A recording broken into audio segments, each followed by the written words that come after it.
আসসালামু আলাইকুম প্রিয় শিক্ষার্থীবৃন্দ, আজও আপনাদের মাঝে নিয়ে আসছি একটি বোর্ড প্রশ্নের সমাধান। আজকের বোর্ড প্রশ্নটি হচ্ছে ঢাকা বোর্ড 2025 সাল 9 নম্বর অঙ্ক। 9 নম্বর অঙ্কটি হচ্ছে রেয়াই মিলের একটি অংশ ভুল সংশোধন রেয়াই মিল। তাহলে সময় নষ্ট না করে আমরা আজকে ক্লাস শুরু করতেছি। আপনারা ভিডিওটি না টেনে সম্পূর্ণ অঙ্কটি সমাধান মনোযোগ সহকারে দেখলে আশা করি অঙ্কটি সঠিকভাবে বুঝতে পারবেন এবং এই নিয়মের অঙ্ক অনেকগুলো করতে পারবেন। তাহলে চলেন শুরু করি। তাহলে আমরা আজকের অঙ্কের ক নম্বর কি বলছে? ক নম্বর বলছে ভুলগুলো থেকে যেগুলো নীতিগত ভুল তা চিহ্নিত করতে হবে এবং তার পরিমাণ নির্ণয় করতে হবে। চিহ্নিত করা মানে কি? যেগুলো আমরা লিখবো পরীক্ষার খাতার মধ্যে এটাই চিহ্নিত করা, আর এটা যোগফলটা নির্ণয় করতে হবে। তাহলে আমরা বিগত 4টা অঙ্কের মধ্যে দেখছি নীতিগত ভুল কাকে বলে। তারপর আজকে বলতেছি নীতিগত ভুল হচ্ছে কোন মূলধন জাতীয় লেনদেনকে যদি আমরা ভুলক্রমে মুনাফা জাতীয় লেনদেনে লিপিবদ্ধ করি, অথবা কোন মুনাফা জাতীয় লেনদেনকে যদি আমরা ভুলক্রমে মূলধন জাতীয় লেনদেনে লিপিবদ্ধ করি, সেক্ষেত্রে এটা তাকে বলে নীতিগত ভুল। তাহলে আজকের প্রথম ভুলে বলছি 40,000 টাকা যন্ত্রপাতি ক্রয় হিসাবে ডেবিট করা হয়েছে। আমাদের 40,000 টাকা যন্ত্রপাতি ক্রয় করছি, আমরা এই যন্ত্রপাতি ক্রয়কে আমরা যন্ত্রপাতি না হিসাবে নাম লিখে ক্রয় হিসাবে লিখছি। তাহলে দেখেন যন্ত্রপাতি হচ্ছে সম্পদ, সম্পদটা হচ্ছে মূলধন জাতীয় লেনদেন। তাহলে যন্ত্রপাতি ক্রয় করছি, যেখানে মূলধন জাতীয় ব্যয় হওয়ার কথা লিখতাম যন্ত্রপাতি হিসাব ডেবিট, কিন্তু ভুলক্রমে কি লিখছি শুধু ক্রয় মানে মুনাফা জাতীয় লেনদেন, মুনাফা জাতীয় লেনদেনে লিপিবদ্ধ করছি। তাহলে এটা হচ্ছে নীতিগত ভুল। আমাদের 2 নম্বর এন্ট্রিটা বলছে মনিয়ারি ক্রয় হিসাবে ডেবিট করা হয়েছে 1,000 টাকা। সাধারণত মনিয়ারিটা এক ধরনের খরচ, মনিয়ারিটা কি এক ধরনের খরচ। মনিয়ারি ক্রয় করছেন কেন? ব্যবহারের উদ্দেশ্যে ক্রয় করছেন। তো মনিয়ারি ক্রয় করে মনিয়ারি হিসাবে হিসাবভুক্ত না করে কার নামে লিখছি? ক্রয় হিসাবে হিসাবভুক্ত করছি। তাহলে এটা হচ্ছে কি মুনাফাকে আরেক মুনাফায় লিখছি। এক মুনাফা জাতীয় লেনদেন কি মানে মুনাফা জাতীয় ব্যয় কি আরেক মুনাফা জাতীয় ব্যয়ের মধ্যে লিপিবদ্ধ করছি। তাহলে এটা হচ্ছে ব্যয় দাখিলের ভুল। ঠিক আছে। 3 নম্বর সমাধানে বলছি বিক্রি হিসেবে যোগফল 5,000 টাকা কম দেখানো হয়েছে। আমরা বলছি কোন একটা লেনদেনে যদি টাকার পরিমাণ কম বা বেশি দেখানো হয় সেক্ষেত্রে তাকে বলা হয় লেখার ভুল। তাহলে এটা হচ্ছে লেখা। 500 টাকার কমিশন প্রদান ভুল ক্রমে কমিশনকে ক্রেডিট করা হয়েছে। সাধারণত যদি আমরা কমিশন প্রদান করি এটার নাম হচ্ছে প্রদত্ত কমিশন, আর প্রদত্ত কমিশন আমাদের জন্য হচ্ছে ব্যয়। আমরা এটা কি করছি? ভুল ক্রমে কমিশন হিসাবে ক্রেডিট করছি। সাধারণত কোন কমিশন ক্রেডিট দিকে হয়? প্রাপ্ত কমিশন ক্রেডিট দিকে হয়। যেখানে হওয়ার কথা হচ্ছে কমিশন হিসাব ডেবিট, সেখানে আমরা লিখছি কমিশন হিসাব ক্রেডিট। তাহলে এটাও কি করছি? যা বোধহয় ভুল করছি, এটা কোনো নীতিগত ভুল না। পরের এন্ট্রি কি বলছে 2,000 টাকার পুরাতন আসবাবপত্র বিক্রয় করে বিক্রয় হিসাবে মানে পণ্য বিক্রয় হিসাবে লেখা হয়েছে। যেখানে সম্পদ বিক্রয় করছি সম্পদের নামে লেখার কথা, সেখানে আমরা লিখছি কার নামে? পণ্যের নামে। তাহলে সম্পদ বিক্রয় হচ্ছে মূলধন জাতীয় লেনদেন, পণ্য বিক্রয় হচ্ছে মুনাফা জাতীয় লেনদেন। তাহলে আমরা কি বলছি? মূলধনকে যদি মুনাফায় লিপিবদ্ধ করা হয় তাকে বলা হয় নীতিগত ভুল। তাহলে আমরা আরেকটি নীতিগত ভুল পেয়েছি। লাস্ট সমন্বয় বলছে প্রদত্ত হিসাবকে পরিশোধ 5,000 টাকা হিসাবের বইতে লেখা হয়নি মানে বাদ করছে। আমরা বলছি কোন একটা লেনদেন যদি হিসাবভুক্ত না হয়, হিসাবভুক্ত যদি না হয়, লেখা যদি না হয় তাকে কি বলে? তাকে বলা হয় বাদ করার ভুল।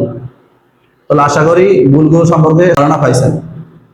তাহলে আমাদের এই অঙ্কে আমরা কয়টা নীতিগত ভুল পেয়েছি? আমরা এই অঙ্কে 2টা নীতিগত ভুল পেয়েছি। একটা হচ্ছে 1 নম্বর এন্ট্রি আর একটা হচ্ছে 5 নম্বর এন্ট্রি। এই 2টা হচ্ছে নীতিগত ভুল, আর এই 2টা নীতিগত ভুলের যোগফলটাই আমাদের কি হবে? এই ক এর উত্তর হবে। তাহলে আমরা শুরু করি ক নাম্বার নীতিগত ভুলের পরিমাণ।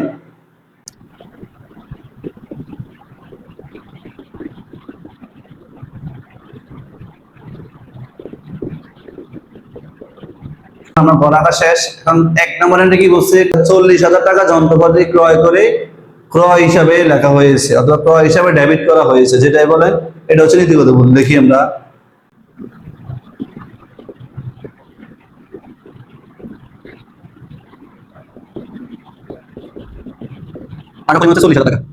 আমাদের পরে আর একটা নীতিগত ভুল হচ্ছে 20,000 টাকার পুরাতন আসবাবপত্র বিক্রয় করে পণ্য বিক্রি হিসাবে লেখা হয়েছে। তো আমরা লিখি 5 নম্বর এন্ট্রি আসবাবপত্র বিক্রয় অথবা পুরাতন আসবাবপত্র লিখতে হবে পুরাতন বিক্রয় হিসাবে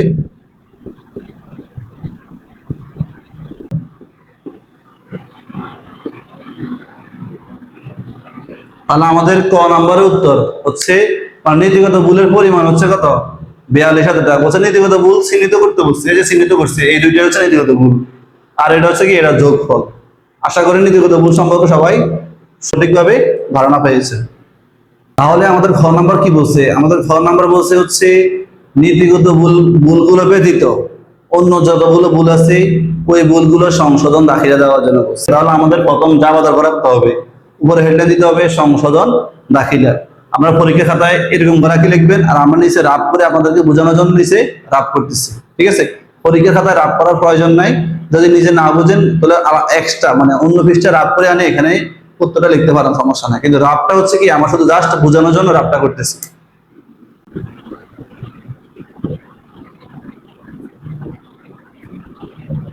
আমরা যদি লেনদেনে ভুল না করতাম, সঠিকভাবে লিখতাম, তাহলে কিভাবে খাতায় লিখতাম এটা এখানে লিখবো। এখন সঠিক না লিখে ভুল করে কি লিখছি সেটা আমরা এখানে লিখবো। তারপর সঠিক এবং ভুলকে কিভাবে সমাধান করব তা বলে তারপর আমরা এখানে সমাধানটা এখানে লিখবো, ঠিক আছে? আমাদের পরীক্ষার খাতায় সমাধানটাই লিখতে হবে, মানে ভুলগুলোকে সমাধান করতে হবে, ঠিক আছে? এক নম্বরটা নীতিগত ভুল। আমাদের এই অঙ্কের এক নম্বরটা হচ্ছে নীতিগত ভুল। আমাদের প্রশ্ন বলছে নীতিগত ভুলগুলো বাদ দেওয়ার জন্য, বা নীতিগত ভুলগুলো বাদ দিয়ে অবশিষ্ট যতগুলো ভুল আছে ওই ভুলগুলো কি করতে হবে, যা বাধা করতে হবে, ঠিক আছে? তাহলে এক নম্বরটা বাদ। দুই নম্বরটা কি বলছে? মণিহারি ক্রয় করে ক্রয় হিসাবে ডেবিট করা হয়েছে 1,000 টাকা, মানে আমরা 1,000 টাকার মণিহারি ক্রয় করছি। মণিহারি ক্রয় যা বাধা হচ্ছে মণিহারি হিসাব ডেবিট, তাহলে সঠিক যা বাধা কি হওয়ার কথা ছিল? মণিহারি ডেবিট, মণিহারি হিসাব ডেবিট, আর কি নগদান হিসাব ক্রেডিট হওয়ার কথা, নগদান ক্রেডিট হওয়ার কথা। বলছে আমরা মণিহারি ক্রয় করে ক্রয় হিসাবে ডেবিট করা হয়েছে অথবা ক্রয় হিসাবে লেখা হয়েছে। তো যেখানে মণিহারি আছে সেখানে আমরা কি লিখছি? মণিহারি না লিখে কি লিখছি? ক্রয় হিসাব লিখছি, ক্রয় হিসাব ডেবিট করছি। ক্রেডিট দিয়ে কি লিখছি সেটা আমাদেরকে বলেও নাই, আর আমাদেরকে জানার দরকারও নাই। তাহলে আমরা কি করছি? আমাদের ভুল কোন জায়গায়? ভুল হচ্ছে এটা ভুল করছি, আমরা এটা কি করছি? ভুল করছি। লেখার দরকার ছিল মণিহারি হিসাব, লিখছি ক্রয় হিসাব। এখন সংশোধনের ক্ষেত্রে কি করবেন? যেটা আমরা ভুল করে লিখি নাই, মানে যেটা সঠিক হওয়ার কথা ওই সঠিকটাকে আগে সঠিক জায়গায় লিখতে হবে। তাহলে মণিহারি হিসাব কোন দিকে আছে? ডেবিট। তাহলে সংশোধনের মধ্যে মণিহারি হিসাবটা কোন দিকে হবে? ডেবিট দিকে হবে, কারণ এটা সঠিক। তো লিখলাম মণিহারি হিসাব ডেবিট, মণিহারি হিসাব ডেবিট, ঠিক আছে? এটা হচ্ছে দুই নাম্বারটার জন্য মণিহারি হিসাব ডেবিট। এখন আমরা কি করছি? ক্রয় হিসাবকে ভুল করে ডেবিট দিকে লিখছি। আমরা বলছি কি যদি আমরা কোনো এন্ট্রি ভুল করে ডেবিট দিকে লিখলে আমাদেরকে সংশোধন করতে হলে এটা বিপরীত দিয়ে লিখতে হবে। তো ডেবিটের বিপরীত হচ্ছে কি? ক্রেডিট। আবার যদি ভুল করে ক্রেডিট দিকে লিখি তাহলে সংশোধন করতে হলে আবার কি করতে হবে? ক্রেডিটকে বিপরীত দিয়ে লিখতে হবে। তাহলে ক্রেডিটের বিপরীত কি? ডেবিট। তাহলে আমাদের এই ক্রয় হিসাবে আছে কোন দিকে? ভুল করে ডেবিটে লিখছি। এখন কি করতে হবে? ক্রয় হিসাবকে ক্রেডিট দিয়ে করতে হবে। তো লিখলাম ক্রয় হিসাব ক্রেডিট, ক্রয় হিসাব ক্রেডিট। তাহলে আমাদের টাকা কত? টাকা হচ্ছে 1,000 টাকা। তাহলে মণিহারি হিসাব ডেবিট 1,000, ক্রয় হিসাব ক্রেডিট 1,000। তাহলে আমাদের ডেবিট ক্রেডিট দুটা পক্ষ মিলছে। তারপর 3 নম্বর এন্ট্রি, 3 নম্বরটা বলছে বিক্রয় হিসাবে যোগফল 5,000 টাকা কম দেখানো হয়েছে।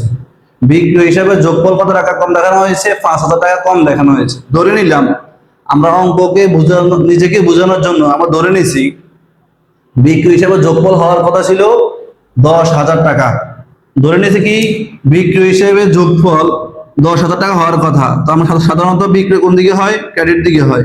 যেখানে বিক্রয় হিসেবে যোগফল হওয়ার কথা কত? 10,000, সেখানে আমরা কি লিখছি? সেম বিক্রয় হিসাবে লিখছি, কিন্তু 10-এর জায়গায় আমরা কত লিখে দিছি? 10-এর জায়গায় লিখছি আমরা মাত্র 5,000 টাকা।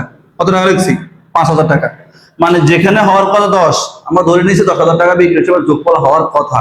কেন বসে? বিক্রয় হিসাবে যোগফল 5,000 টাকা কম দেখানো হয়েছে। তাহলে আমাদের লেখার কথা ছিল 10,000, লিখছি কত? 5,000। তাহলে 5,000 টাকা কম দেখাইছে। এখন কি করতে হবে? যেহেতু কম দেখানো হয়েছে আমরা ভুল করছি কি? ক্রেডিট দিকে টাকা কম লিখছি। এখন আবার ক্রেডিটে টাকা বাড়াইতে হবে। কি করতে হবে? ক্রেডিটে টাকা বাড়াইতে হবে। কেন বাড়াবেন? কারণ আমাদের যোগফলটা তো বেশি, আমরা লিখছি কম, যোগফলটা বেশি। তো লিখলাম আমাদের সংশোধন দাখিলে কি হবে? বিক্রয় হিসাব ক্রেডিট, হিসাব ক্রেডিট। কত টাকা কম লিখছি? কম লিখছি আমরা 5,000 টাকা কম লিখছি। বিক্রয় হিসাব ক্রেডিট দিয়ে আমরা কি করছি? 5,000 টাকা কম লিখছি। তাহলে আমাদের ডেবিট, যেহেতু যা বাজার মধ্যে দুইটা পক্ষ প্রয়োজন, ডেবিট পক্ষ এবং ক্রেডিট পক্ষ।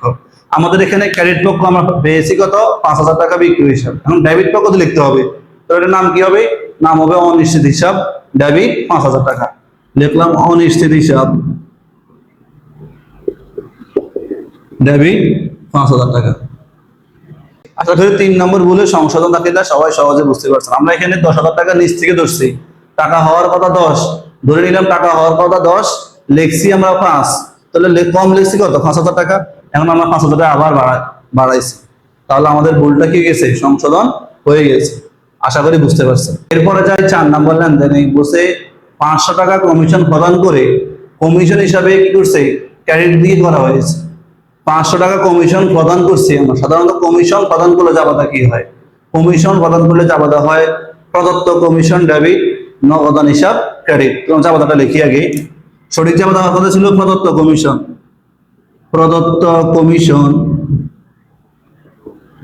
ডেবিট, আর কি নগদান হিসাব ক্রেডিট। আমাদের সঠিক জাবাদা হওয়ার কথা ছিল এটা, কিন্তু আমরা ভুল ক্রমে কি লিখছি? এই যে প্রদত্ত কমিশনকে কি করছি? কমিশন হিসেবে ক্রেডিট করা হয়েছে। তাহলে কোন কমিশন ক্রেডিট হয়? আমাদের বলছে প্রদত্ত মানে কমিশন প্রদানকে আমরা ভুল ক্রমে কমিশন হিসেবে ক্রেডিট করছি। তাহলে কোন কমিশন ক্রেডিট হয়? প্রাপ্ত কমিশন ক্রেডিট হয়।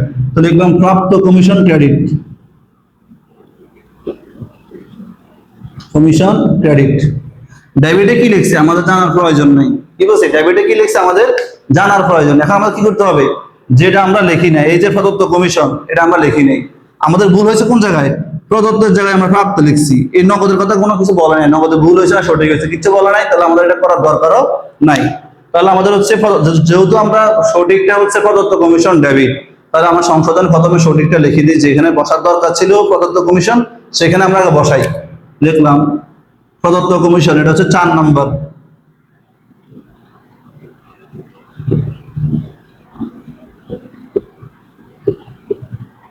প্রদত্ত কমিশন হিসাব ডেবিট। দেখেন আমরা কি বলছি? তাহলে আমাদের এটা হচ্ছে প্রদত্ত কমিশন হিসাব ডেবিট। কত টাকা বলছে? 500 টাকা। কত টাকা? 500 টাকা। এখন আমরা কি করছি? প্রথমে আমরা সঠিকটা সঠিক জায়গায় বসাইছি। এবার কি করতে হবে? ভুলটাকে বিপরীত করতে হবে। ভুল আছে প্রাপ্ত কমিশন, বিপরীত করলে কি হবে? প্রাপ্ত কমিশন ছিল ভুলে ক্রেডিট দিকে, এখন বিপরীত করলে আবার কি হবে? প্রাপ্ত কমিশন ডেবিট। লিখলাম প্রাপ্ত কমিশন ডেবিট।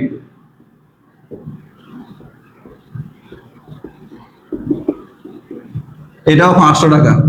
তাহলে আমরা কি করছি? সঠিকটাকে সঠিক জায়গায় বসাইছি, ভুলটাকে বিপরীত করছি।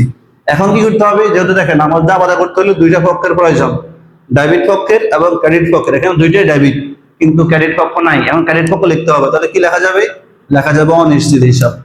লিখলাম অনিশ্চিত হিসাব, ক্রেডিট 1000 টাকা।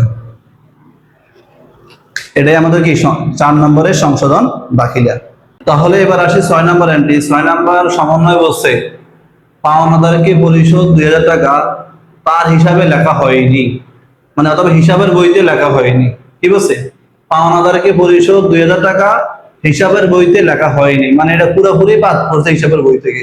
যেখানে আমাদের লেনদেন হিসাবভুক্ত করার কথা, আমরা এখানে হিসাবভুক্ত করি নাই, এটা হচ্ছে বাদ পড়ার ভুল। ঠিক আছে? আর মনে রাখবেন, বাদ পড়ার ভুলের ক্ষেত্রে আমাদের জাবাদাটা হবে সাধারণ জাবাদা। কোন জাবাদা? সাধারণ আমরা যে জাবাদা গুলো দিই। এখানে যেহেতু বলছে পাওনাদারকে আমরা পরিশোধ করছি, তাহলে আমাদের এখানে সাধারণ জাবাদা হওয়ার কথা ছিল কি? প্রদেয় হিসাব ডেবিট, নগদান হিসাব ক্রেডিট। এটা ছিল সাধারণ জাবাদা হওয়ার কথা। তাহলে আমরা বলছি যদি বাদ পড়ার ভুল হয়, এখানে জাবাদা হবে সাধারণ জাবাদা, মানে সংশোধন দাখিলাটাই হবে কি? সাধারণ জাবাদা। তাহলে আমাদের সঠিক জাবাদা এখানে হওয়ার কথা কি ছিল? হওয়ার কথা ছিল হচ্ছে প্রদেয় হিসাব, প্রদেয় হিসাব ডেবিট, নগদান হিসাব ক্রেডিট। মানে আমরা কি করি নাই এখানে ভুল, মানে ভুল মানে কি? কোন এখানের কোন এন্ট্রি এখানে লিখি নাই। অন্যান্য এন্ট্রিতে আমরা যে কোনো একটা এন্ট্রি লিখতাম, অথবা ডেবিটের দিকে লিখতাম, অথবা ক্রেডিটে লিখতাম। এখানে আমরা কিছুই লিখি নাই। তাহলে এটা হচ্ছে কি? বাদ পড়ার ভুল। মানে ভুল মানে কি? পুরোটাই ভুল করছি, কিছু লিখেই নাই এখানে। তাহলে আমাদের সংশোধন করতে হবে কি? সংশোধনটা হবে এখানে, এবার এখানে যেভাবে আছে হুবহু ওইখানে হয়ে যাবে। আর আমরা বলছি ভুল করলে কি করি? ভুলটা সংশোধন করি, যেটা লিখি নাই জায়গার মতো লিখতে হয়। তাহলে আমরা এখানে প্রদেয় হিসাবও লিখি নাই, নগদান হিসাবও লিখি নাই। তাহলে এখানে হবে কি? সংশোধন দাখিলা হবে প্রদেয় হিসাব ডেবিট 2000 টাকা, নগদান হিসাব ক্রেডিট 2000 টাকা। বাদ পড়ার ভুলগুলো আমাদের কি করতে হবে? বাদ পড়া ভুল সঠিক যাবতীয় যেটা হবে সংশোধন যাবতীয় সেম ওইটাই হবে। আশা করি বুঝতে পারছি। তাহলে আমাদের এই অঙ্কের ঘ নাম্বারটা বলছে ক্রয় হিসাবে ডেবিট জেড 1 লক্ষ টাকা ধরে ক্রয় হিসাবের হিসাব প্রস্তুত করতে বলছে, মানে ক্রয় হিসাবের খতিয়ান প্রস্তুত করতে হবে। এখন যেহেতু আমরা এখানে দুইটা এন্ট্রি যাবতীয় করি নাই, আমাকে দেখতে হবে ওই দুইটা এন্ট্রির মধ্যে ওই দুইটা এন্ট্রি সংশোধন দাখিলের মধ্যে কি ক্রয় হিসাব আসবে কিনা অথবা ক্রয় হিসাব হয় কিনা এটা দেখতে হবে। শুধু যেগুলো জামাতা করছি ওই জামাতা থেকে খতিয়ান করলে অঙ্ক হবে না, আমাকে সকল লেনদেন থেকে লেনদেনের অনুযায়ী খতিয়ান করতে হবে, এটা মনে রাখবেন। ঠিক আছে, তাহলে আমরা শুরু করি। গ নাম্বার ক্রয় হিসাবের খতিয়ান।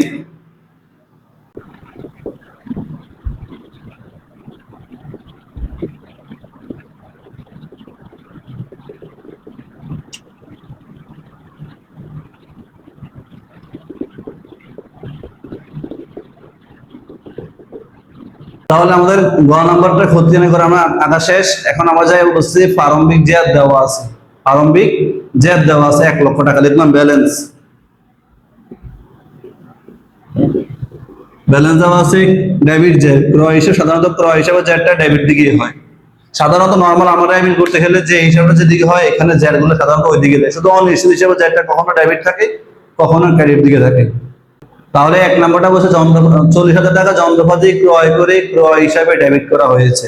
তাহলে আমাদের এখানে আমরা একটু রাফ করে নিই, সংশোধন দেখাইলে কি হওয়ার কথা, যেখানে আমাদের সঠিক সঠিক ভুল সংশোধন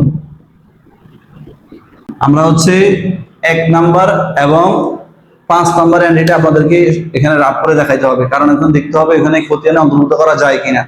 প্রথমটা বলছে 40,000 টাকা যন্ত্রপাতি ক্রয় করছেন, তারপরে কেউ করে যন্ত্রপাতি ডেবিট, যন্ত্রপাতি ডেবিট নগদ ক্রেডিট হওয়ার কথা, নগদ ক্রেডিট হওয়ার কথা, কিন্তু আমরা কি লিখছেন ক্রয় হিসাব, ভুল করে ক্রয় হিসাবকে ডেবিট করছেন, ক্রয় হিসাব ডেবিট করছি।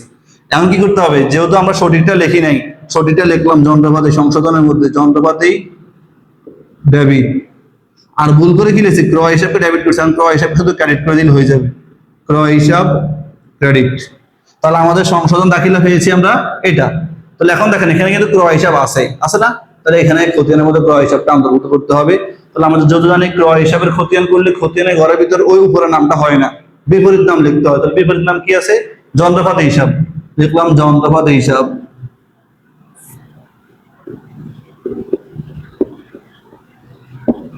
হিসাব এখন বলেন ক্রয় হিসাব কোন দিকে আছে, ক্রেডিট দিকে। টাকার পরিমাণ কত, এখানে ক্রয় হিসাবে টাকার পরিমাণ হচ্ছে 40,000 টাকা। কত টাকা, 40,000, লিখলাম ক্রেডিট দিকে টাকা 40,000। তাহলে 1 লক্ষ থেকে 40,000 গেলে কত থাকে, আর থাকে 60,000 টাকা।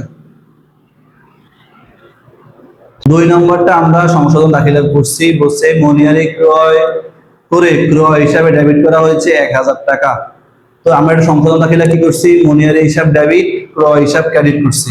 টাকার পরিমাণ ক্রয় কত আছে, 1,000 টাকা আছে। ক্রয়ের বিপরীত নাম কি, মনিহারি হিসাব, আমরা এখানে লিখলাম মনিহারি হিসাব, মনিহারি হিসাব। তাহলে ক্রয় টাকাটা কোন দিকে আছে, ক্রয় টাকা আছে ক্রেডিট পাশে, 1,000 টাকা দেওয়া আছে। তাহলে আপনাকে কত, 59,000 টাকা। পরে আমাদের হচ্ছে 3 নম্বরটা হচ্ছে বিক্রি হিসাবে যোগফল, 5,000 টাকা কম দেখানো হয়েছে, এখানে কোনো ক্রয় হিসাব নাই, তাহলে এটা এখানে আসবে না। পরবর্তী আন্দোলন হচ্ছে 500 টাকার কমিশন প্রদান করে ভুলক্রমে কমিশন হিসাবকে ক্রেডিট করা হয়েছে, এখানেও কোনো ক্রয় হিসাব নাই, তাহলে বাদ। 5 নম্বর এন্ট্রি, এটাও নীতিগত ভুল, বলছে 2,000 টাকার আসবাবপত্র বিক্রয় করে, মানে পুরাতন আসবাবপত্র বিক্রয় করে বিক্রি হিসাবে রাখা হয়েছে, যেহেতু আমরা ক্রয় হিসাব করি বিক্রি হিসাবটা এখানে আসবে না, তাহলে এটা আবার। ওটা বলছে ফ্রদ হিসাবকে পরিশোধ করে তার হিসাবে লেখা হয়নি অথবা হিসাবের বইতে লেখা হয়নি, এখানে কোনো ক্রয় হিসাব নাই, তাহলে এটাও বাদ। তাহলে আমাদের ক্রয় হিসাবের নির্যার কত হয়েছে, 59,000 টাকা। এটাই হচ্ছে আমাদের কি ক্রয় হিসাবের খতিয়ানের উত্তর। যদি আমার ভিডিওগুলো আপনাদের কাছে ভালো লাগে তাহলে অবশ্যই আমার ইউটিউব চ্যানেলটি সবাই সাবস্ক্রাইব করে দিবেন, আমার ভিডিওগুলো আপনাদের বন্ধুদের মাঝে শেয়ার করে দিবেন যেন সবাই উপকৃত হতে পারে।